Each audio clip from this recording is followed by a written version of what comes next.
ಕಳೆದ 4 ತಿಂಗಳು March, April, May, June ಒಟ್ಟಿನಲ್ಲಿ ನಮ್ಮ ಜಿಲ್ಲೆಯಲ್ಲಿ 9 ಪ್ರಕರಣಗಳು ಗ್ಯಾಸ್ ಸಿಲಿಂಡರ್ ಕಳುವಾಗಿದ್ದ ಪ್ರಕರಣಗಳು ದಾಖಲಾಗಿದ್ದಾವೆ. ಬಾಲ್ಕಿ, ಕಟಕ್ ಚಿಂಚೋಳಿ, ಮೇಕರು, ಹುಮ್ನಾಬಾದ್ ಪೊಲೀಸ್ ಸ್ಟೇಷನ್ಸ್ ಅಲ್ಲಿ ಒಟ್ಟು 9 ಪ್ರಕರಣಗಳು ದಾಖಲೆ ಆಗಿದ್ದಾವೆ.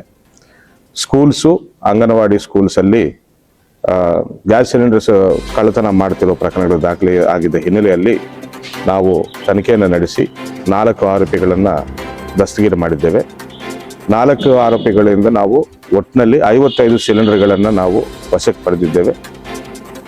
ಅದೇ ರೀತಿ ಈ ಕಳ್ಳತನಕ್ಕೆ ಯೂಸ್ ಮಾಡ್ತಿರುವ ಒಂದು ಗಾಡಿಯನ್ನು ಕೂಡ ನಾವು ಸೀಸ್ ಮಾಡಿದ್ದೇವೆ.